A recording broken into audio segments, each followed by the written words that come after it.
Siempre creí que Luciana era el amor de mi vida. Nos conocimos en la Universidad Nacional de Córdoba hace 15 años, cuando ambos estudiábamos administración de empresas. Ella, con su cabello negro y ondulado cayendo sobre los hombros, y yo, un muchacho tímido de San Juan que apenas se atrevía a mirarla. El destino quiso que nos asignaran juntos en un proyecto de mercadotecnia, y desde entonces, construimos una vida que creí perfecta. Vivíamos en un pequeño chalet en las afueras de Mendoza, cerca de los viñedos que tanto amábamos visitar los fines de semana. Yo trabajaba como gerente financiero en una bodega reconocida, y ella había ascendido recientemente a directora de marketing en una empresa de turismo. Nuestras vidas parecían avanzar en perfecta armonía, como el vino que añejaba en nuestro sótano. Sin hijos aún, disfrutábamos de nuestra libertad, nuestros viajes, nuestras tardes de domingo con mate y medialunas mientras escuchábamos a Mercedes Sosa. Éramos la envidia de nuestros amigos, o al menos eso pensaba yo. La primera grieta apareció una tarde de abril, cuando el otoño comenzaba a pintar los viñedos de dorado y carmesí. Había regresado temprano del trabajo, cansado pero ansioso por sorprender a Luciana con entradas para ver a Gustavo Santaolalla en concierto, algo que ella había mencionado querer hacer. La casa estaba en silencio, pero su auto estaba estacionado fuera. Asumí que estaría descansando o trabajando desde casa. Al entrar en nuestro dormitorio, la encontré dormida con su celular en la mano. Nunca fui un hombre celoso o controlador, pero algo en su expresión, tan tranquila, tan vulnerable, me hizo sentir una punzada de curiosidad. El teléfono vibró con un mensaje entrante, y casi sin pensarlo, lo tomé. La notificación mostraba un mensaje de alguien guardado como Javier Trabajo. No puedo esperar a verte mañana. Estos momentos robados son lo único que me mantiene cuerdo. Mi corazón dio un vuelco. Podría haber sido inocente, un colega entusiasmado por un proyecto, pero algo en la intimidad de esas palabras me inquietó. Con el pulso acelerado, deslicé mi dedo para abrir el mensaje, revelando una conversación que desmoronó mi mundo en segundos. Fotos, mensajes, planes. Una relación paralela que llevaba al menos 6 meses. No desperté a Luciana. No monté una escena. En su lugar, fotografié algunas de las conversaciones más comprometedoras y salí silenciosamente de la casa. Conduje sin rumbo por las serpenteantes carreteras entre los viñedos, con la mente nublada y el corazón martilleando contra mis costillas. Me detuve finalmente en el mirador del Cerro de la Gloria, donde podía ver toda la ciudad extendiéndose bajo el cielo que comenzaba a oscurecer. Recuerdo haber pensado, ¿cómo no lo vi venir? Los viajes de negocios que se alargaban, las reuniones tardías, las llamadas que atendía en otra habitación. Todo encajaba ahora con dolorosa claridad. El Javier de los mensajes era su jefe, un hombre casado con 3 hijos y una reputación intachable en el mundo empresarial de Mendoza. Cuando regresé a casa, ya entrada la noche, Luciana estaba en la cocina preparando la cena. Me miró con una sonrisa que ahora me parecía falsa, una máscara perfectamente ensayada. ¿Dónde estabas, mi amor? Me preocupé cuando vi que habías venido, y luego desaparecido, dijo, revolviendo algo que olía a ajo y romero. Podría haber explotado. Podría haberle mostrado las fotos y exigido explicaciones. Pero en ese momento, una calma extraña me invadió, una serenidad nacida no del perdón, sino de la determinación. Decidí que no le daría la satisfacción de verme destrozado, de convertirme en el esposo patético que ruega o amenaza. Salí a caminar un poco. Necesitaba aire. Respondí con naturalidad. ¿Qué estás preparando? Cordero a la provenzal, tu favorito, contestó, claramente aliviada por mi aparente ignorancia. Durante la cena, la observé hablar sobre su día, inventar reuniones y proyectos, construir sobre mentiras que ahora yo podía identificar claramente. La escuché atentamente, como quien estudia a un oponente antes de un duelo. Cada gesto, cada inflexión en su voz, todo tenía un nuevo significado para mí. Esa noche, mientras Luciana dormía a mi lado, tracé mentalmente el mapa de nuestra relación, buscando el momento exacto en que todo comenzó a desmoronarse. Repasé vacaciones, aniversarios, discusiones, intentando encontrar el punto de quiebre. Pero la verdad es que no hubo un gran evento. No hubo una traición épica antes de esta. Simplemente había dejado de amarme. O quizás nunca me había amado como yo a ella. En la oscuridad de nuestra habitación, con el sonido de su respiración acompasada como banda sonora, tomé una decisión. No actuaría impulsivamente. No le daría el poder de verme sufrir. Actuaría con la misma frialdad calculada con la que ella había mantenido su doble vida. Durante las siguientes semanas, me convertí en el mejor actor del mundo. Continué siendo el esposo atento y cariñoso que siempre había sido. La besaba al salir de casa, le escribía mensajes durante el día, le llevaba flores los viernes. Ella parecía cada vez más inquieta ante mi aparente normalidad, como si mi bondad fuera un peso en su conciencia. Mientras tanto, comenzaba a mover mis piezas en el tablero. Contraté discretamente a un investigador privado, un antiguo compañero de universidad que ahora trabajaba en estos asuntos. No lo hice por masoquismo, sino porque necesitaba entender la magnitud de lo que enfrentaba y recopilar evidencia para lo que vendría después. El informe llegó 2 semanas más tarde y confirmó mis peores sospechas. La relación de Luciana con Javier no era un simple desliz, sino una aventura planificada y constante. Tenían reservaciones regulares en un hotel boutique en Chacras de Coria, habían viajado juntos a Chile fingiendo viajes de negocios separados, e incluso tenían planes para un futuro compartido. Lo más doloroso fue descubrir que entre sus conversaciones, ella se refería a mí como el bueno de Martín, como si mi bondad fuera una carga, algo digno de lástima más que de respeto. Me describía como previsible, como alguien que jamás sospecharía ni aunque la evidencia le golpeara en la cara. Esa noche, mientras cenábamos en la terraza bajo las estrellas mendocinas, con el aroma de las flores de jazmín flotando en el aire tibio, la miré a los ojos y vi a una extraña. Esta mujer, a quien había entregado 15 años de mi vida, era una desconocida para mí. Y yo, al parecer, era un libro abierto para ella, tan fácil de leer que ni siquiera merecía el esfuerzo de cubrirse bien las espaldas. En ese momento, mientras ella hablaba de planes para renovar la cocina, de un futuro que sabía perfectamente que no pensaba compartir conmigo, juré que le demostraría cuán equivocada estaba sobre mí. No con gritos, no con violencia, no rebajándome al nivel de su traición. Le enseñaría que el bueno de Martín no era el tonto que ella creía. Mi venganza sería paciente, meticulosa y, sobre todo, sería servida fría, como el mejor Malbec de nuestros viñedos. El informe del investigador pesaba en mi maletín como si fuera de plomo. Mientras conducía por la Ruta 40 de regreso a casa, con las majestuosas montañas de los Andes recortándose contra el cielo del atardecer, repasaba mentalmente cada detalle descubierto. Las fotografías mostraban a Luciana y Javier entrando al hotel diplomático en Chacras de Coria. Las capturas de pantalla de reservaciones a nombre de él para 2 personas en restaurantes exclusivos de Santiago. Los registros telefónicos con llamadas a altas horas de la noche. Mi mente, siempre analítica, algo que Luciana solía valorar cuando planeábamos nuestras finanzas, ahora diseccionaba cada mentira que me había dicho durante los últimos meses. Aquella conferencia de marketing digital en Valparaíso había sido en realidad un fin de semana romántico en Viña del Mar.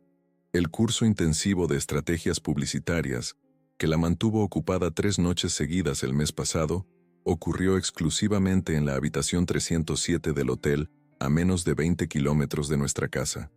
Al llegar a casa, Luciana estaba preparando un asado en el patio trasero. El aroma de la carne sobre las brasas llenaba el aire, mezclándose con el perfume de las glicinas que trepaban por la pérgola. Una escena cotidiana que ahora me resultaba dolorosamente falsa. Martín, llegaste justo a tiempo. El asado está casi listo y el cabernet ya está respirando. Me saludó con una sonrisa mientras daba vuelta un chorizo con la destreza de quien ha crecido haciendo esto cada domingo.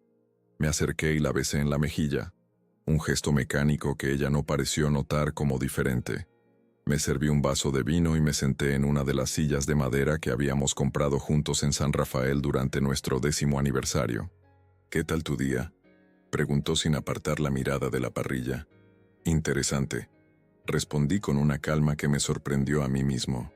Me encontré con Eduardo. Eduardo era mi amigo investigador, pero ella no sabía que lo había contratado. Lo conocía de nuestras reuniones de antiguos compañeros de universidad. ¿Eduardo? ¿El que ahora trabaja como detective privado? ¿Cómo está?, preguntó con genuino interés. Muy bien. Tiene mucho trabajo. ¿Sabes? Me contó cosas fascinantes sobre su profesión. Al parecer, la mayoría de sus casos son infidelidades. Vi cómo su mano titubeó ligeramente al voltear un trozo de vacío. Fue apenas perceptible, pero ahí estaba. ¿Ah, sí? Qué triste que tanta gente sea infiel, comentó con voz controlada. Lo más interesante es lo descuidados que son algunos. Dejan rastros por todas partes: tarjetas de crédito, registros telefónicos, reservas de hotel. Hice una pausa para beber un sorbo de vino.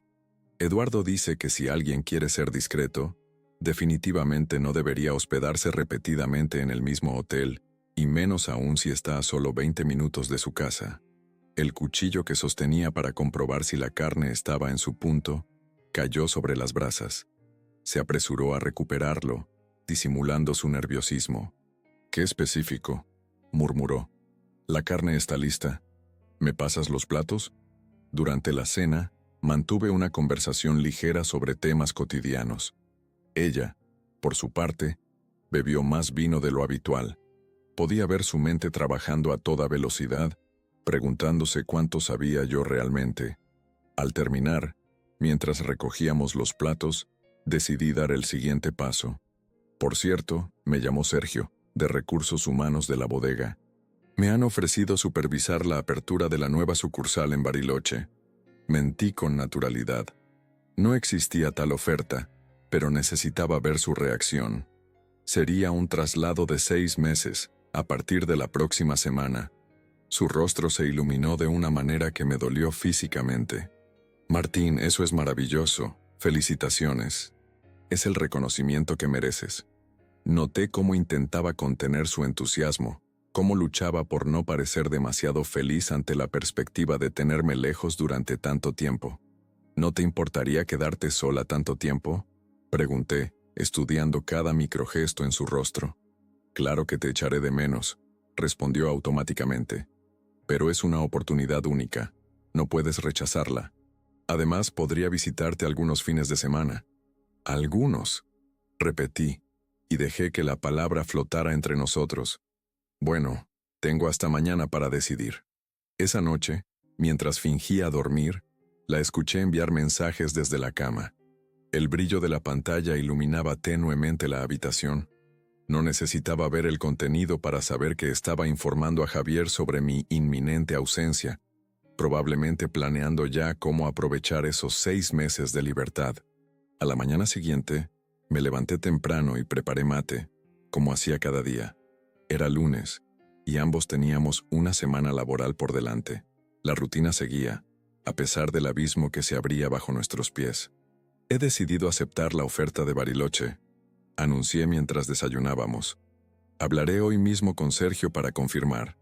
«Haces lo correcto», respondió con una sonrisa que ahora me parecía obscena en su falsedad. Salí de casa con la determinación de quien ha trazado un plan y está listo para ejecutarlo. Mi primer destino no fue la bodega, sino las oficinas de la empresa de turismo donde trabajaba Luciana. Conocía bien el edificio.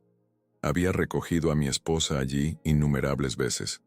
Pregunté por Daniel Riveros, el dueño de la compañía y viejo amigo de mi padre. Su secretaria, que me reconoció de inmediato, me hizo pasar sin anunciarme. Daniel se levantó para saludarme con un abrazo. «Martín, qué sorpresa tan agradable. ¿Qué te trae por aquí?». Lo miré a los ojos, un hombre íntegro que había construido su empresa desde cero, y sentí la responsabilidad de lo que estaba a punto de hacer. «Daniel, necesito hablar contigo de algo delicado. Es sobre Javier Montero y mi esposa». Su expresión cambió inmediatamente. No fue sorpresa lo que vi, sino una especie de resignación, como si confirmara una sospecha. «Siéntate, por favor», dijo en voz baja. Durante la siguiente hora, Le mostré las pruebas que había recopilado. No lo hice por venganza hacia Luciana, sino porque sabía que Javier estaba malversando fondos de la empresa para financiar sus escapadas. Los registros de gastos que el investigador había conseguido mostraban claramente cómo Javier cargaba a la empresa hoteles, cenas e incluso regalos caros para mi esposa, todo disfrazado como gastos de representación o viajes de negocios. Daniel escuchó en silencio, revisando meticulosamente cada documento. Finalmente levantó la mirada. Martín, te agradezco que hayas venido directamente a mí. Javier no solo te ha traicionado a ti, sino también la confianza que deposité en él. Te aseguro que tomaré medidas inmediatas. Al salir de la oficina me sentí extrañamente ligero. No había mencionado qué acciones esperaba que tomara Daniel respecto a Luciana. No era necesario. Mi objetivo era Javier, el hombre que se había aprovechado de su posición para seducir a mi esposa, que había malversado fondos confiados a su gestión, que se había reído de mí llamándome el tonto cornudo en sus mensajes privados. Esa tarde, al regresar a casa, encontré a Luciana esperándome en la sala. Su rostro descompuesto me dijo todo lo que necesitaba saber. ¿Cómo pudiste? Fue lo primero que salió de sus labios. ¿Cómo pudiste ir con Daniel y destruir la carrera de Javier? ¿Y la mía de paso? Me quité el saco y lo colgué cuidadosamente en el perchero, tomándome mi tiempo. ¿Acaso negás tu aventura con él? ¿Negás que usaron dinero de la empresa para sus escapadas románticas? No tenías derecho. Era mi vida privada. Me reí, una risa seca y sin humor. ¿Tu vida privada? Estás casada conmigo, Luciana. Compartimos una vida, un hogar, 15 años de historia. No hay tu vida privada cuando involucra engañar a tu esposo y robar a tu empresa. Yo no robé nada. Se defendió, aunque su voz flaqueaba. No, solo dejaste que tu amante lo hiciera por ti. Sos igual de responsable. Se dejó caer en el sofá, derrotada. ¿Y ahora qué? ¿Me denunciarás a la policía? ¿Me arrastrarás por el barro como hiciste con Javier? Me senté frente a ella, manteniendo la calma que me había acompañado desde que descubrí la verdad. No, Luciana, no haré nada de eso. Ya hice lo que tenía que hacer, poner la verdad sobre la mesa.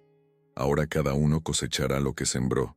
Javier enfrentará las consecuencias legales de sus actos. ¿Y vos? Bueno, ya no tendrás que fingir amor por el bueno de Martín. Su rostro palideció. ¿Cómo leíste mis conversaciones privadas? Al igual que Daniel leyó los registros de gastos manipulados por tu amante. Al igual que ahora toda la empresa sabe por qué realmente ascendiste tan rápido. Al igual que la esposa de Javier sabe ahora por qué su marido llegaba tarde los jueves. Se cubrió el rostro con las manos, y por un momento casi sentí lástima por ella. Casi. Lo que más me duele, continué, no es la infidelidad en sí. Es cómo te burlaste de mí, cómo me convertiste en un chiste entre vos y tu amante. Eso es algo que nunca podré perdonar. Me levanté y caminé hacia nuestra habitación. Comencé a sacar ropa del armario y colocarla en una maleta. ¿Qué haces?, preguntó desde la puerta con la voz temblorosa. Me voy. No a Bariloche. Eso fue una prueba más de tu falsedad. Me voy de esta casa y de este matrimonio. Podés quedarte con todo, excepto con mi dignidad. Esa me la llevo conmigo. Los días posteriores a mi salida de casa transcurrieron en una nebulosa de trámites y decisiones. Me instalé temporalmente en el departamento de mi hermano Carlos en el centro de Mendoza. Un espacio pequeño pero suficiente para reorganizar mi vida. Carlos, 2 años mayor que yo y eternamente soltero por elección, me recibió sin hacer preguntas, aunque sabía que eventualmente tendríamos que hablar sobre lo sucedido. Una semana después de mi partida, mientras compartíamos un asado en su terraza con vista a la Plaza Independencia, finalmente le conté todo. La traición de Luciana, las evidencias recopiladas, mi visita a Daniel Riveros y las consecuencias para Javier. Entonces, ¿simplemente te fuiste? ¿Le dejaste la casa y todo lo demás?, preguntó Carlos, sirviéndome otro vaso de vino. Por ahora, respondí con calma. Necesitaba distancia. Necesitaba pensar con claridad. Martín, siempre fuiste demasiado bueno. ¿Esa mujer te engañó? ¿Se burló de ti? ¿Y vos le dejás la casa que compraste con tu esfuerzo? Sonreí levemente, saboreando el Malbec que tenía entre mis manos. No confundas bondad con debilidad, hermano. Mi salida no es una rendición, es apenas el primer movimiento. Carlos me miró con curiosidad. Nunca me había visto así, tan sereno ante la adversidad, tan estratégico. ¿Qué estás planeando? Justicia, respondí simplemente. No venganza, sino justicia. Al día siguiente, concerté una cita con Jimena Vázquez, una de las abogadas más respetadas de Mendoza en casos de divorcio. Su despacho en la calle Emilio Civit desprendía un aire de sobria elegancia, con muebles antiguos restaurados y cuadros de artistas locales. Jimena, una mujer de unos 50 años con una mirada penetrante, me escuchó sin interrumpirme mientras le relataba mi situación. Entonces, señor Suárez, ¿qué es exactamente lo que busca con este divorcio?, preguntó finalmente, quitándose los anteojos de lectura. Quiero que sea justo, respondí. No busco arruinar a Luciana ni quedarme con todo, pero tampoco quiero que se beneficie de su traición. Jimena asintió lentamente. ¿Tiene usted pruebas sólidas de la infidelidad y también de la apropiación indebida de fondos por parte del señor Montero para financiar esta relación extramatrimonial? Eso nos da una posición fuerte. Salí del despacho con un plan claro. Jimena prepararía la demanda de divorcio, pero no la presentaríamos inmediatamente. Primero, había otros asuntos que atender.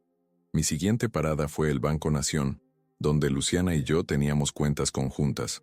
Solicité una reunión con Roberto, el gerente que nos había atendido durante años. Le expliqué mi situación personal sin entrar en detalles escabrosos, y procedí a separar mis finanzas de las de Luciana. No vacié las cuentas compartidas. Simplemente transferí la mitad exacta de los fondos a una nueva cuenta exclusivamente a mi nombre. Martín, lamento mucho lo que estás pasando, dijo Roberto con genuina empatía. ¿Quieres que bloquee las tarjetas adicionales? No, Roberto. Quiero que todo siga funcionando normalmente, pero con un límite. Configura las tarjetas para que me notifiquen sobre cualquier compra superior a 10,000 pesos. No buscaba dejar a Luciana sin recursos, solo quería tener control sobre grandes movimientos de dinero que pudieran afectar nuestro patrimonio común. Mientras reorganizaba mi vida financiera, recibí una llamada inesperada de Daniel Riveros. Martín, ¿podríamos reunirnos para almorzar? Hay algunos asuntos que quisiera discutir contigo. Nos encontramos en una parrilla tradicional cerca de la universidad. Daniel lucía cansado pero decidido. He despedido a Javier, anunció sin preámbulos apenas nos sirvieron las empanadas. La auditoría confirmó todo lo que me mostraste y más. Estaba usando fondos de la empresa no solo para su aventura con Luciana, sino también para mantener un nivel de vida muy por encima de su salario. Asentí en silencio, esperando que continuara. En cuanto a tu esposa, dudó Daniel claramente incómodo. Ex esposa, corregí suavemente. Estamos en proceso de divorcio. Entiendo. En cuanto a Luciana, decidí no despedirla. Levanté una ceja, sorprendido. ¿Puedo preguntar por qué? Por dos razones. Primero, no tengo pruebas concretas de que ella supiera sobre el origen del dinero que Javier gastaba. Y segundo, hizo una pausa, mirándome directamente. Porque creo que merece la oportunidad de demostrar si su talento es real o solo era producto de su relación con Javier. ¿Y si su talento resulta ser real?, pregunté genuinamente interesado. Entonces habrá ganado su puesto por mérito propio, aunque el camino haya sido cuestionable. Pero, añadió con firmeza, la he reubicado. Ya no es directora de marketing. Ahora está en el departamento de ventas regionales reportando directamente a mí. Y le he dejado muy claro que estará a prueba durante 6 meses. Aprecié la justicia poética de la situación. Luciana tendría que probar su valía profesional sin la protección de su amante, enfrentando además el escrutinio de sus compañeros que seguramente ya sabían sobre el escándalo. Daniel, te agradezco tu honestidad y tu sentido de la justicia, dije levantando mi copa de vino. A ti, Martín, por tener la integridad de venir directamente a mí en lugar de buscar una venganza mezquina. Durante las semanas siguientes, mantuve un perfil bajo. Me concentré en mi trabajo en la bodega, comencé a nadar regularmente en el club y retomé la lectura, algo que había abandonado en los últimos tiempos de mi matrimonio. Mientras tanto, Luciana intentó contactarme varias veces, primero con mensajes hostiles, luego conciliadores y finalmente suplicantes. No respondí a ninguno. Mi silencio era más elocuente que cualquier palabra. Un mes después de mi salida, recibí una notificación del banco sobre una compra significativa con la tarjeta de Luciana, 180,000 pesos en Aerolíneas Argentinas. Llamé inmediatamente a Roberto. ¿Puedes decirme los detalles de esta compra?, pregunté. Son 2 pasajes a Cancún, México. Ida el 15 de julio, regreso el 30. ¿A nombre de quién están los pasajes? Luciana Suárez y... Hizo una pausa, tecleando algo. Gabriel Méndez. Sonreí al colgar. Gabriel Méndez era el nombre real de Javier Montero. Al parecer, mi ex esposa y su amante desempleado planeaban unas vacaciones de reconciliación con mi dinero. Llamé a Jimena Vázquez inmediatamente. Es el momento, le dije.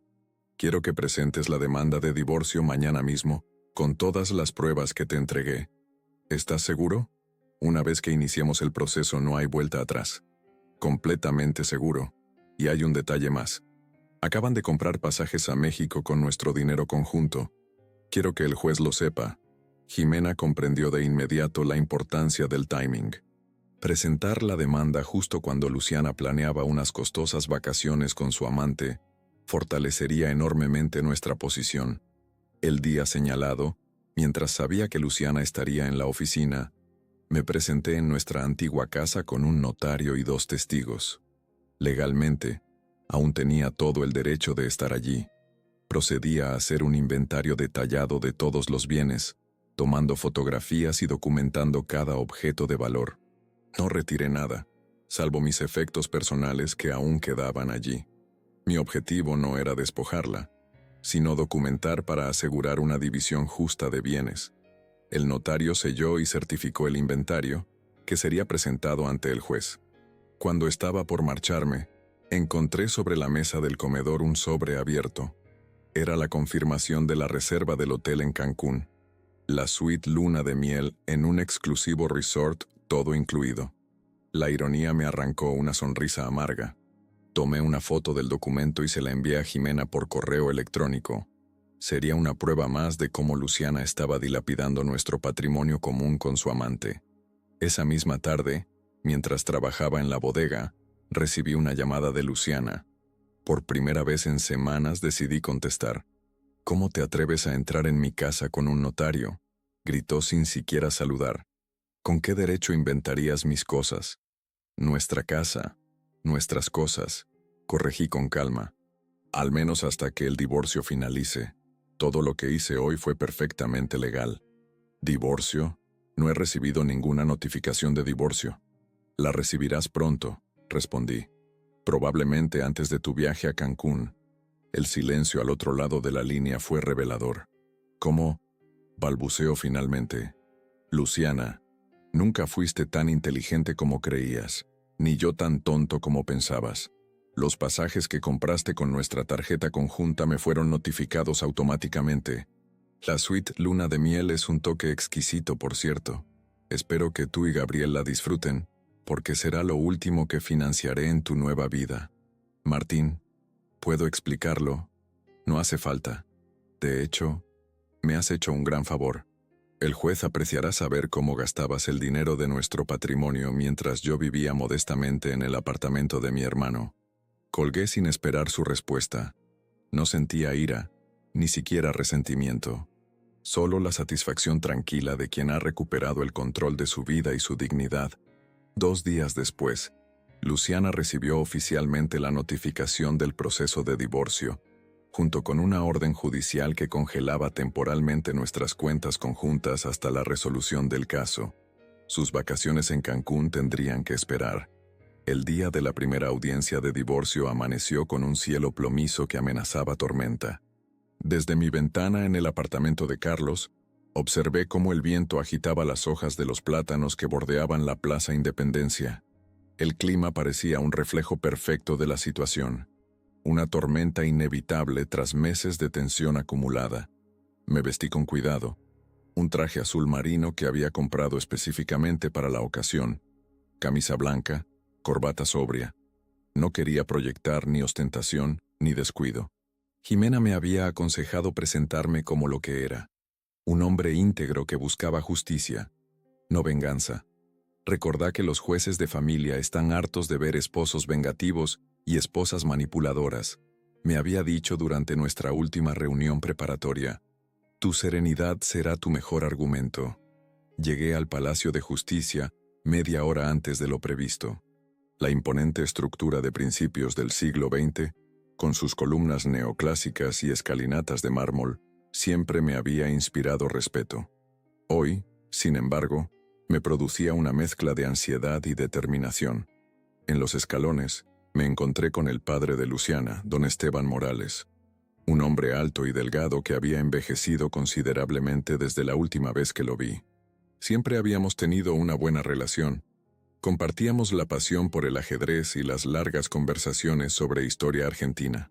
Martín, me saludó con voz grave, estrechándome la mano con firmeza.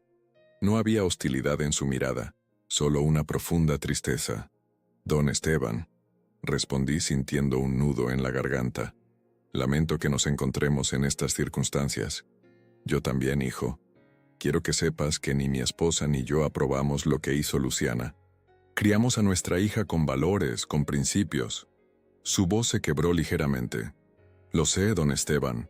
Ustedes no tienen ninguna responsabilidad en esto. El hombre asintió, agradecido por mis palabras. Mi esposa no pudo venir. Está demasiado afectada. Pero yo... Hizo una pausa, buscando las palabras. Yo necesitaba verte, decirte que siempre serás bienvenido en nuestra casa, que siempre te consideraremos familia. Sus palabras me conmovieron profundamente. En ese momento comprendí que no solo yo había sido traicionado, también ellos habían perdido algo valioso, la imagen que tenían de su hija, la confianza en la persona que habían criado. Gracias, fue todo lo que pude decir. Ambos sabíamos que probablemente nunca volvería a su casa, que nuestras partidas de ajedrez de los domingos eran ahora parte del pasado, pero su gesto significaba mucho para mí. Dentro del edificio, Jimena me esperaba con una carpeta de documentos bajo el brazo. Me sorprendió verla acompañada de un joven asistente que cargaba con un proyector y una laptop. «Buenos días, Martín. ¿Listo para hoy?», preguntó con su habitual eficiencia. «Tan listo como puedo estar», respondí, observando curioso el equipamiento. «¿Para qué es todo eso?». «Una presentación visual siempre es más efectiva que 1000 palabras», sonrió enigmáticamente. «El juez Velázquez aprecia la claridad y la precisión. Le daremos ambas cosas». La sala de audiencias era más pequeña de lo que había imaginado, con paneles de madera oscura y una bandera argentina junto al escudo provincial. El juez Velázquez, un hombre de unos 60 años con cabello blanco perfectamente peinado y gafas de montura fina, presidía desde un escritorio elevado que dominaba la estancia. Luciana llegó 5 minutos antes de la hora señalada, acompañada por su abogado, un hombre de aspecto agresivo llamado Fernández, conocido en el ambiente judicial por su estilo confrontacional. Mi ex esposa evitó mirarme directamente. Vestía un traje sastre gris perla, maquillaje discreto y su habitual perfume de jazmines que tantas veces había inundado nuestra casa. Parecía tensa pero decidida. La audiencia comenzó con las formalidades de rigor. El juez Velázquez, con voz monótona pero clara, estableció las reglas. Cada parte expondría su posición, se presentarían las pruebas preliminares y se determinaría si era posible un acuerdo o si el proceso continuaría por la vía contenciosa. Fernández tomó la palabra primero, pintando un cuadro de nuestro matrimonio que apenas reconocí. Según él, yo había sido un esposo controlador, obsesionado con el trabajo, que había descuidado emocionalmente a Luciana hasta empujarla a buscar comprensión en otra parte. Además, alegó que mi reacción al descubrir la infidelidad había sido desproporcionada y calculada para dañar profesional y socialmente a mi esposa.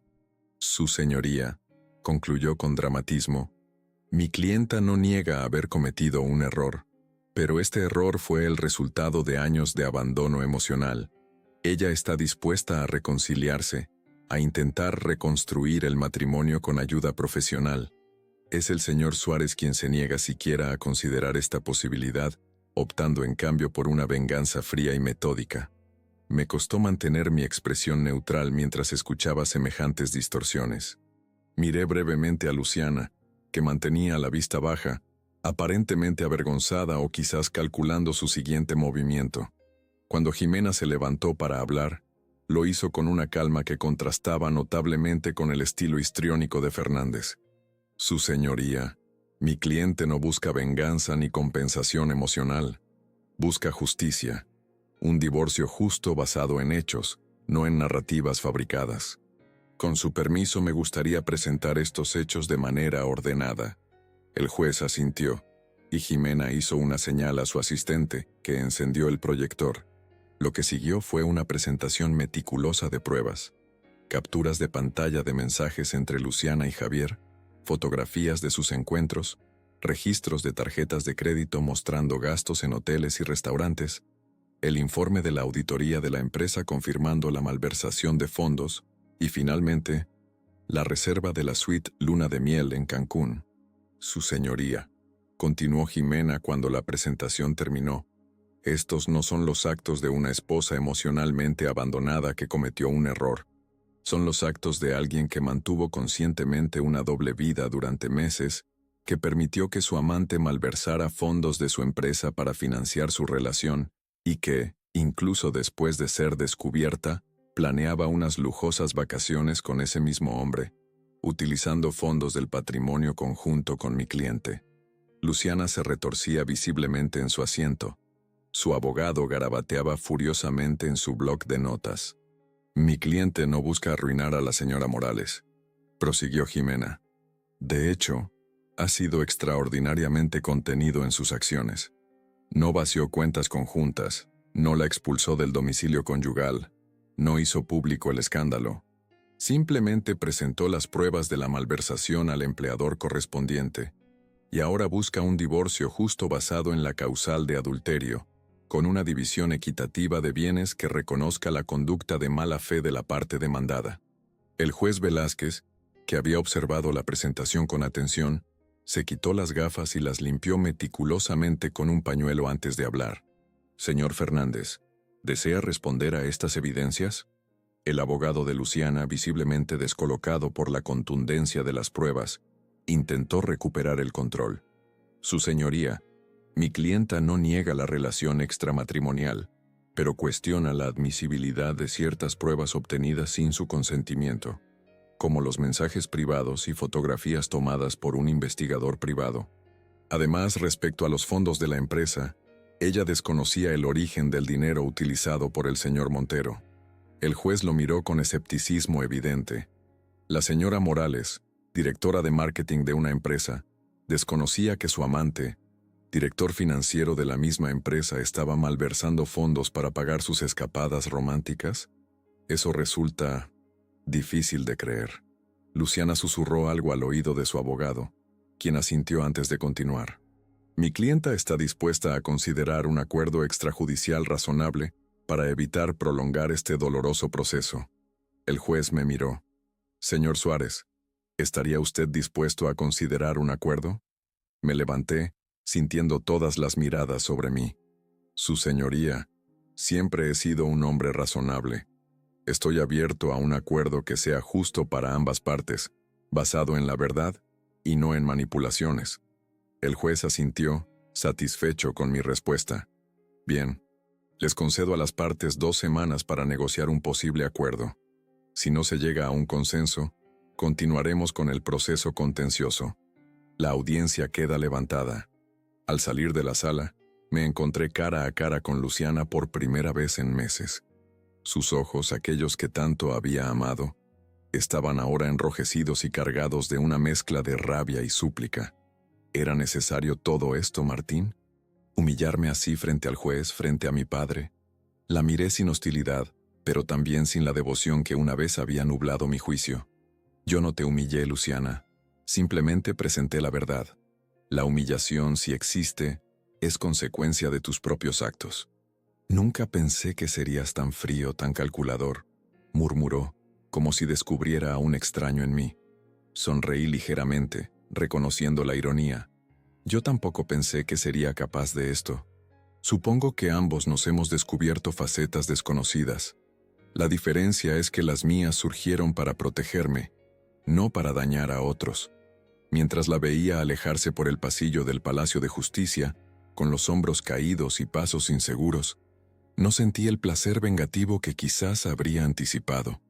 En su lugar, experimenté una extraña paz, como quien finalmente cierra un libro cuyo final ya conoce. Esa noche, mientras cenaba con Carlos en un pequeño restaurante cerca de la plaza, mi hermano levantó su copa en un brindis improvisado. «Por tu dignidad», dijo simplemente. Choqué mi copa con la suya, añadiendo, «y por los nuevos comienzos». Por primera vez en mucho tiempo sentí que el futuro, aunque incierto, volvía a pertenecerme. La mañana siguiente a la audiencia me encontró caminando por el Parque General San Martín, ese pulmón verde que los mendocinos consideramos nuestro mayor orgullo. El sol de invierno filtraba sus rayos entre los árboles centenarios, creando patrones de luz sobre el camino empedrado. Respiré profundamente, saboreando el aire fresco cargado con el aroma de los eucaliptos. Mi teléfono vibró en el bolsillo. Era un mensaje de Teresa, la asistente de Daniel Riveros. «Daniel necesita hablar contigo urgentemente. ¿Podrías pasar por la oficina hoy a las 11?» Respondí afirmativamente, intrigado por la urgencia. Quizás había novedades sobre la auditoría a Javier, o tal vez Luciana había renunciado tras el fiasco en el juzgado. Aprovechando que estaba cerca, decidí desayunar en la confitería del parque. Mientras disfrutaba de un café con medialunas, observé a una pareja de ancianos que alimentaban a las palomas. Llevaban más de 50 años juntos, según me contó el mozo que los conocía bien. «Vienen todos los jueves desde que me acuerdo», dijo con una sonrisa. Me pregunté cómo sería llegar a esa edad compartiendo la vida con alguien, algo que ya no estaba en mis planes. A las 11 en punto entré en las oficinas de Riveros Turismo. La recepcionista, que me reconoció de inmediato, me condujo al despacho de Daniel sin anunciarme. Cuando entré, me sorprendió encontrarlo acompañado de una mujer que no conocía. Atractiva, de unos 40 años, cabello castaño recogido en un moño elegante y ojos verdes penetrantes. «Martín, gracias por venir tan rápido», me saludó Daniel, levantándose para estrechar mi mano. «Te presento a Victoria Ocampo, nuestra nueva directora financiera». La mujer me estrechó la mano con firmeza. «Un placer conocerte, Martín. He oído hablar mucho de ti».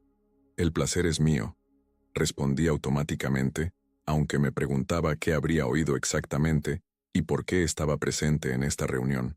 «Por favor, siéntate», indicó Daniel, señalando el sillón frente a su escritorio. «Lo que tenemos que discutir es complicado». Me senté, expectante. Daniel intercambió una mirada con Victoria antes de continuar. «Victoria lleva 3 semanas con nosotros. La contraté para poner orden en el desastre que dejó Javier. Y ha encontrado irregularidades que van mucho más allá de lo que imaginábamos». Victoria abrió una carpeta y extrajo varios documentos que colocó frente a mí. «Señor Suárez, lo que descubrimos no es solo malversación para financiar viajes románticos. Es un esquema de fraude sistemático que lleva funcionando al menos 4 años. 4 años. La cifra resonó en mi cabeza como un eco distante. 4 años atrás, Luciana y yo celebrábamos nuestro 10º aniversario en Bariloche. 4 años atrás, ella comenzaba a trabajar en Riveros Turismo. «¿Qué tipo de fraude?», pregunté, temiendo la respuesta. «Principalmente, facturación falsa a proveedores fantasma», explicó Victoria, mostrándome varios documentos. Javier creó empresas ficticias a nombre de testaferros, que proporcionaban supuestos servicios de consultoría y estudios de mercado a Riveros Turismo. La empresa pagaba por servicios nunca realizados, y el dinero terminaba en cuentas controladas por él. Daniel, visiblemente afectado, intervino. «El monto total supera los 15 millones de pesos, una cantidad que casi nos lleva a la quiebra. Observé los documentos, estudiando las firmas, las fechas, los montos. Algo llamó mi atención. Esta autorización de pago tiene la firma de Luciana. Victoria asintió lentamente. Encontramos al menos 28 documentos similares firmados por ella. Como directora de marketing, tenía autoridad para aprobar ciertos gastos relacionados con su área. Pero eso no prueba que supiera del fraude, argumenté, aunque ni yo mismo creía en lo que decía. Era un reflejo quizás de querer proteger la imagen de la mujer que había amado. Hay más, continuó Victoria, pasándome una memoria USB. Aquí encontrará correos electrónicos entre la señora Morales y el señor Montero, discutiendo específicamente estos pagos fraudulentos. Utilizaban un lenguaje codificado, pero bastante transparente una vez que conoces el contexto. Daniel se levantó y caminó hasta la ventana, dándome la espalda mientras miraba hacia la calle. Martín, he presentado una denuncia formal contra Javier. La fiscalía está investigando y probablemente lo detengan en los próximos días. Pero también implica a Luciana. Completé su frase, sintiendo un peso en el estómago. Exactamente, confirmó, volviéndose hacia mí. Y dado que eres su esposo, aunque estén en proceso de divorcio, quería que lo supieras antes de que todo estalle públicamente. Guardé silencio, procesando la información. No era solo una infidelidad, ni siquiera solo una traición personal. Era un delito que podría llevar a Luciana a prisión. ¿Por qué me cuentas esto, Daniel?, pregunté finalmente. Podría simplemente haber presentado la denuncia sin informarme. Por 2 razones, respondió, regresando a su silla. Primero, porque te aprecio y creo que mereces saber la verdad completa. Y segundo, porque legalmente, como su esposo, podrías verte afectado por las acciones de Luciana. Si compartían patrimonio, si firmaste documentos conjuntos. Entiendo, interrumpí, captando perfectamente la implicación. Podría haber responsabilidad civil, aunque yo fuera completamente inocente. Victoria, que había permanecido en silencio, intervino. Señor Suárez, le recomendaría que consulte con un abogado penalista además de su abogada de divorcio. Necesitará proteger sus intereses. Asentí agradeciendo el consejo. ¿Cuándo se hará pública la denuncia? La fiscalía tiene 48 horas para decidir si procede, explicó Daniel. Si lo hace como creo que ocurrirá, probablemente veamos noticias en los medios locales para el fin de semana. Salí de la oficina con la mente en ebullición. Caminé sin rumbo por las calles del centro, intentando digerir lo que acababa de descubrir. Luciana no era solo una esposa infiel, sino posiblemente una delincuente. Y yo, que creía conocerla tan bien, había vivido junto a ella sin sospechar nada. Casi sin darme cuenta, mis pasos me llevaron hasta el despacho de Jimena Vázquez. Su secretaria, al verme, me hizo pasar inmediatamente. «Martín, no esperaba verte hoy», dijo Jimena, sorprendida por mi visita sin cita previa. ¿Ocurre algo? Durante la hora siguiente, le relaté todo lo que había descubierto. Jimena escuchó sin interrumpir, tomando notas ocasionales. Cuando terminé, se quitó los anteojos y me miró seriamente. «Esto cambia completamente el panorama del divorcio», declaró.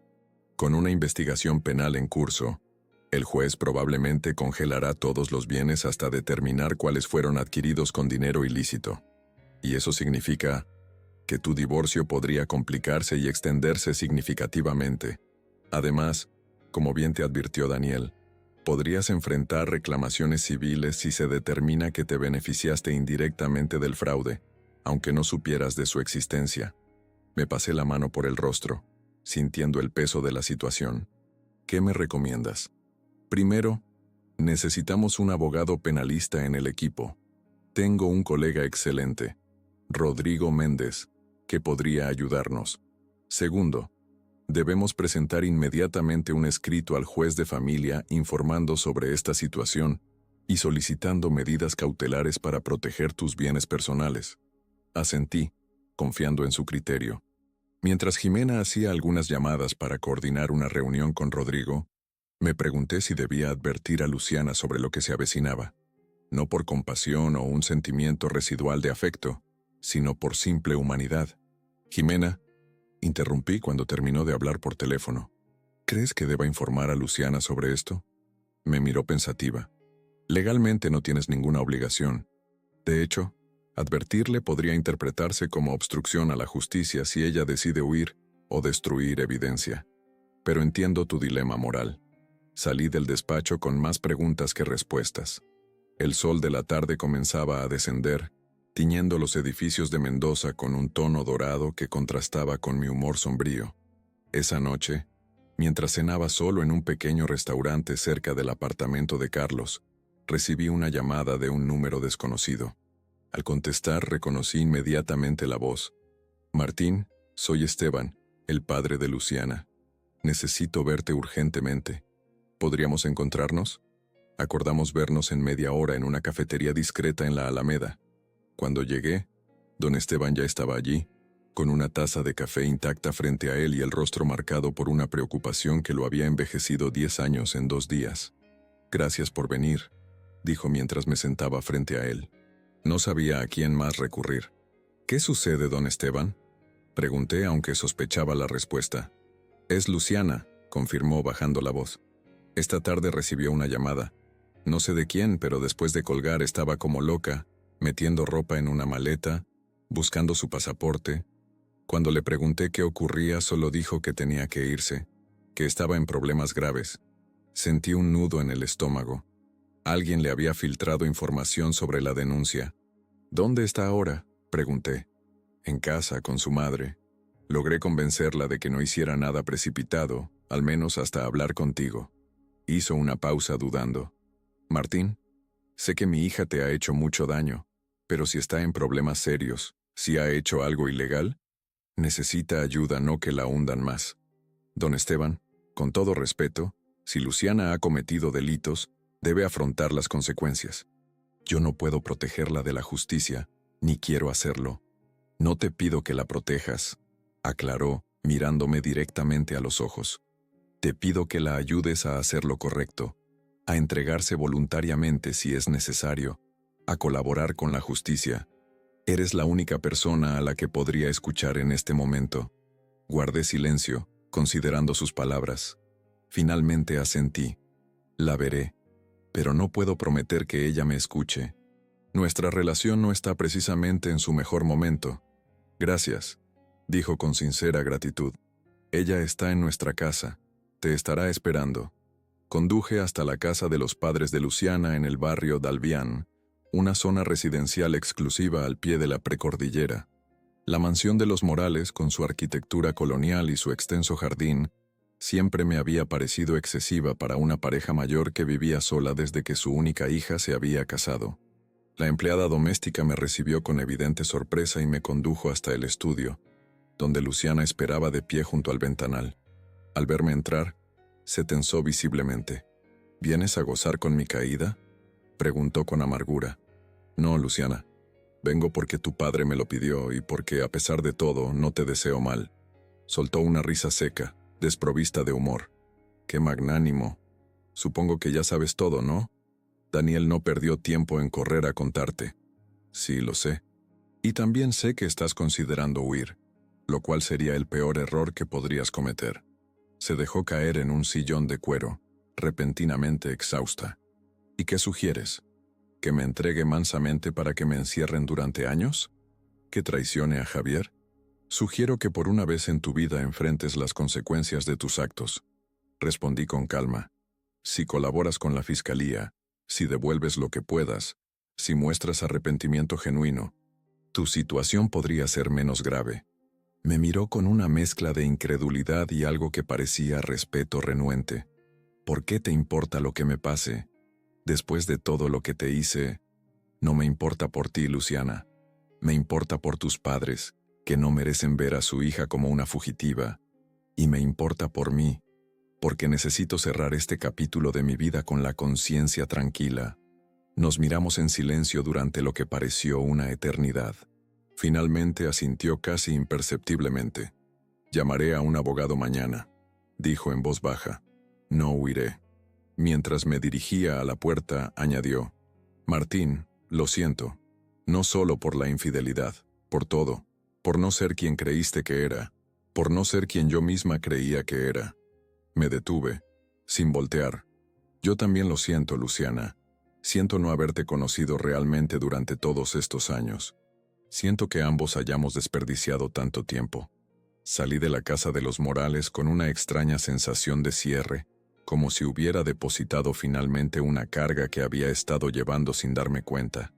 El cielo nocturno de Mendoza, limpio y estrellado como solo puede serlo en el desierto, parecía extenderse infinitamente sobre mí, ofreciendo posibilidades que aún no podía imaginar. 3 días después, los diarios locales publicaron la noticia: fraude millonario en Riveros Turismo. Detenidos el exdirector financiero y la exdirectora de marketing. No sentí ni satisfacción ni pena, solo la certeza de que una etapa de mi vida había terminado definitivamente, y que era hora de mirar hacia adelante.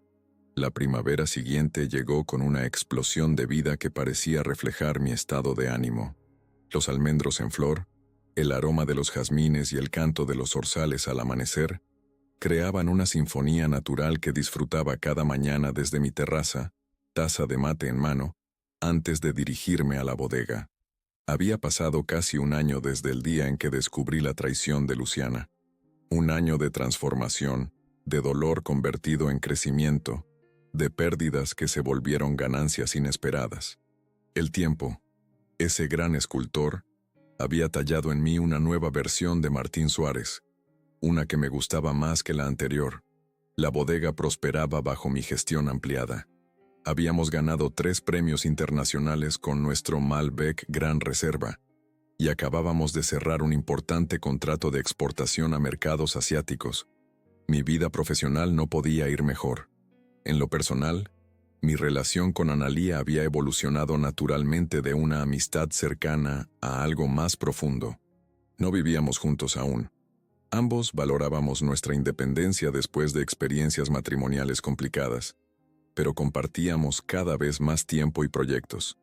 Era una relación adulta, sincera, construida sobre bases sólidas de respeto mutuo y comunicación clara, sin los juegos ni las manipulaciones que ahora reconocía como parte tóxica de mi vida con Luciana. Una mañana de octubre, mientras desayunábamos en un café de la Alameda, mi teléfono vibró con un mensaje de Claudia Montero. ¿Podemos hablar? Tengo información que podría interesarte. Nos encontramos esa misma tarde en una confitería del centro.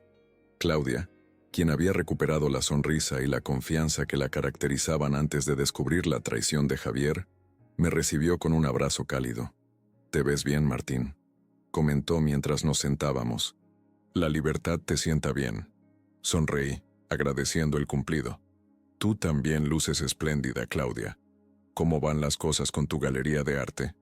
«Mejor de lo esperado. Acabo de firmar un contrato para exponer en Buenos Aires el próximo mes». Después de intercambiar algunas novedades personales, Claudia fue al grano. «Supongo que te preguntarás por qué quería verte. Es sobre Javier y Luciana. Te confieso que hace meses que no pienso mucho en ellos», respondí con sinceridad. «Lo entiendo y me alegra oírlo. Pero esto quizás te interese. Javier ha regresado a Córdoba. Al parecer las cosas no funcionaron con Luciana. La noticia no me sorprendió demasiado. Las relaciones construidas sobre mentiras y traiciones raramente prosperan cuando deben enfrentar la realidad cotidiana».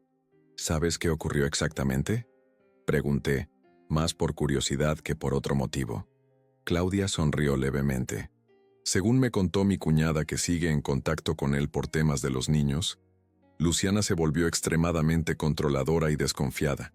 Lo acusaba constantemente de serle infiel, revisaba su teléfono, le hacía escenas en público. Irónico, ¿no? «Bastante», concordé. «Quien traiciona no confía, porque sabe de lo que es capaz». «Exacto. Pero hay más. Luciana está en graves problemas económicos. Después de perder su trabajo con Daniel, no ha conseguido nada estable. Aparentemente la noticia de su comportamiento se difundió en el ambiente empresarial de Mendoza. No sentí satisfacción al escuchar sobre las dificultades de Luciana, pero tampoco pena. Era simplemente la consecuencia natural de sus acciones». «¿Y por qué creíste que debía saber esto?», pregunté, genuinamente intrigado. Claudia tomó un sorbo de su café antes de responder. porque ayer recibí una llamada suya. Quería saber si yo tenía forma de contactar contigo, ya que aparentemente has bloqueado su número. Aquello sí me sorprendió. ¿Y qué quería de mí después de todo este tiempo? Dinero, por supuesto, respondió Claudia con una mueca de disgusto. Me dio un discurso sobre lo injusto que fue el acuerdo de divorcio, sobre cómo tu venganza la dejó en la ruina, y que ahora, como cristiano que eres, deberías ayudarla en su momento de necesidad. No pude evitar soltar una carcajada. ¿Cristiano? Nunca he sido particularmente religioso, como bien sabes. Exactamente lo que le dije. Pero está desesperada, Martín. Y las personas desesperadas pueden ser peligrosas. Por eso quería advertirte. Agradecí a Claudia por la información y por su preocupación. Aunque no creía que Luciana pudiera representar una amenaza real para mí, siempre era mejor estar prevenido. Al día siguiente, mientras revisaba unos documentos en mi oficina, recibí una notificación de correo electrónico. El remitente me resultó inmediatamente familiar. Era la cuenta personal de Luciana. El asunto decía simplemente, necesitamos hablar. Dudé unos instantes antes de abrirlo. Finalmente, más por curiosidad que por otra cosa, cliqué en el mensaje. Martín, sé que no tengo derecho a pedirte nada después de lo ocurrido entre nosotros, pero me encuentro en una situación desesperada. He intentado contactarte por otros medios sin éxito. He cometido errores terribles, lo reconozco. Lo que te hice no tiene justificación, pero estoy pagando un precio demasiado alto.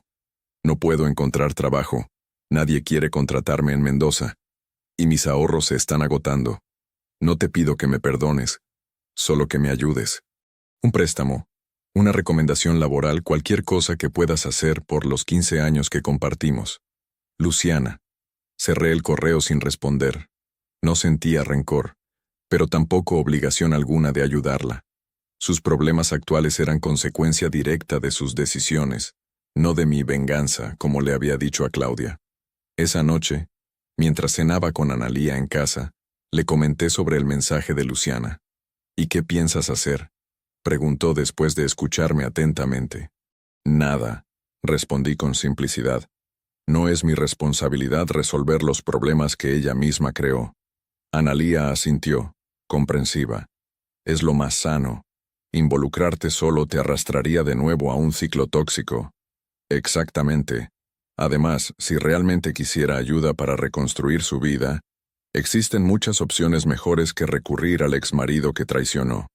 Durante los días siguientes, recibí 3 correos más de Luciana, cada uno más desesperado que el anterior, evolucionando desde la súplica hasta la acusación velada. En el último, incluso sugería que podría verse obligada a tomar medidas drásticas si yo seguía ignorándola. Decidí reenviar todos los mensajes a Jimena, por precaución. Mi abogada me recomendó documentar cualquier intento de contacto, pero seguir manteniéndome al margen. Una semana después, mientras desayunaba en mi terraza disfrutando del sol matinal, recibí una llamada de Daniel Riveros.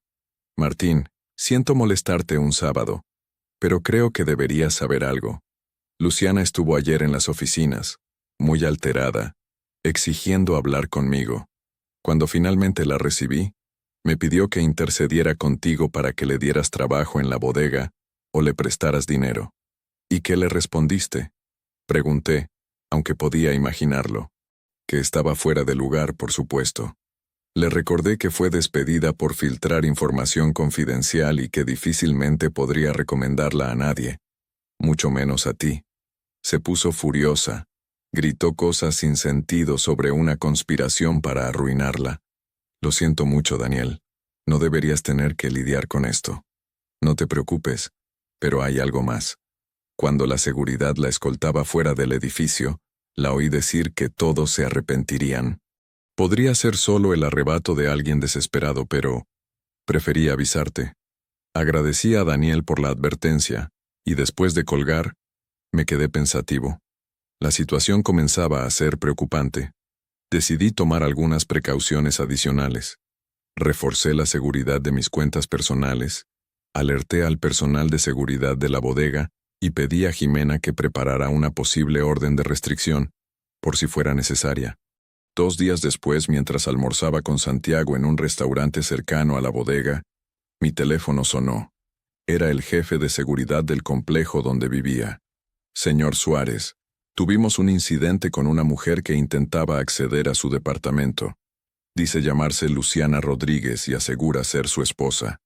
Ex esposa, corregí automáticamente. ¿Qué ocurrió exactamente? La encontramos intentando convencer al conserje de que la dejara entrar porque había olvidado sus llaves.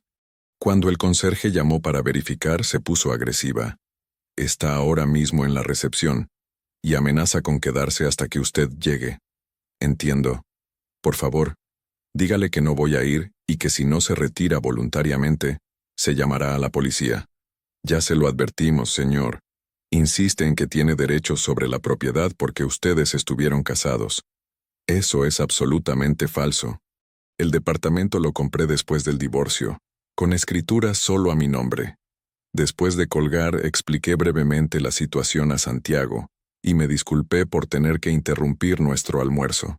Llamé inmediatamente a Jimena, quien me aconsejó no presentarme en el edificio bajo ninguna circunstancia y dejar que la seguridad manejara la situación. Al final, Luciana se marchó por su cuenta antes de que llegara la policía, pero el incidente dejó claro que la situación estaba escalando peligrosamente. Esa misma tarde, Jimena presentó la solicitud para una orden de restricción, apoyada en los mensajes amenazantes y el intento de acceso no autorizado a mi hogar. La orden fue concedida rápidamente, prohibiendo a Luciana acercarse a menos de 200 metros de mí, mi domicilio o mi lugar de trabajo. No era la solución definitiva, pero al menos ofrecía cierto marco legal de protección. Una semana más tarde, mientras revisaba unos contratos en mi oficina, recibí una visita inesperada. Mi secretaria anunció que los padres de Luciana querían verme. Dudé un instante, pero finalmente acepté recibirlos. Roberto y Elena Rodríguez entraron con expresión grave. Siempre había mantenido una relación cordial con ellos, incluso durante el proceso de divorcio. Eran personas decentes que habían sufrido tanto como yo con el comportamiento de su hija. Martín, perdona esta intromisión, comenzó Roberto, estrechando mi mano firmemente. Pero estamos muy preocupados por Luciana. Entiendo, pero no sé en qué puedo ayudarlos.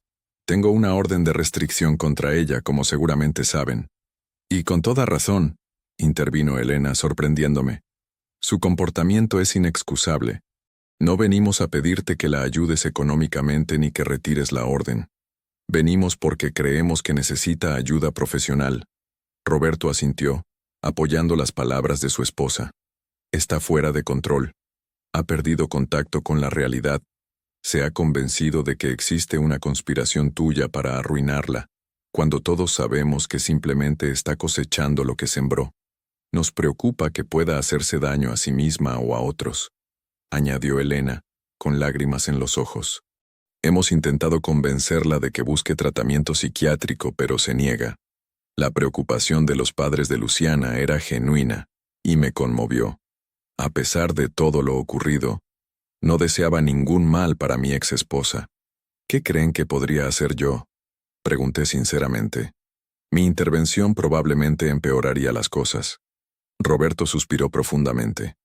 Nos han recomendado un procedimiento de internación involuntaria para evaluación psiquiátrica, pero necesitamos testimonios que avalen la peligrosidad potencial.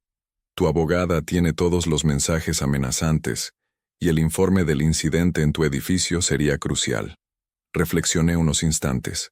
No quería ser parte de una acción tan drástica contra Luciana, pero si realmente estaba en un estado mental tan frágil, quizás era lo mejor para todos, incluida ella misma. Hablaré con Jimena, prometí finalmente. Si considera que es lo correcto legalmente, les proporcionaremos la documentación necesaria. Elena se levantó y, para mi sorpresa, me abrazó con fuerza. Gracias, Martín. Siempre fuiste demasiado bueno para ella, y aún ahora sigues siéndolo. 2 semanas después me enteré por Roberto que Luciana había sido internada temporalmente para evaluación psiquiátrica. El diagnóstico preliminar sugería un trastorno de personalidad exacerbado por el estrés y la adicción a ansiolíticos que había desarrollado en el último año. Iniciaría un tratamiento intensivo bajo supervisión médica. La noticia me produjo sentimientos encontrados. Por un lado, sentía cierta tristeza por el destino de quien había sido mi compañera durante 15 años. Por otro, experimentaba un extraño sentido de cierre, como si el círculo finalmente se completara. Esa noche, mientras contemplaba el atardecer desde mi terraza con una copa de vino en la mano, reflexioné sobre el extraordinario camino que había recorrido en el último año, de víctima a superviviente, de hombre traicionado a hombre renacido. No había buscado venganza activamente sino justicia, y la vida, con su misteriosa sabiduría, se había encargado de equilibrar la balanza. El teléfono sonó, sacándome de mis pensamientos. Era Analía. ¿Todo bien?, preguntó, percibiendo quizás algo en mi silencio. Mejor que nunca, respondí con sinceridad. ¿Vienes a cenar? Hay luna llena esta noche, y desde aquí se ve espléndida. Voy para allá. Llevo postre. Mientras esperaba su llegada, pensé en lo afortunado que era. No porque Luciana hubiera acabado mal, sino porque yo había logrado superar la traición sin permitir que el rencor me consumiera. Mi dignidad intacta había sido la mejor venganza, y mi nueva vida la más dulce victoria.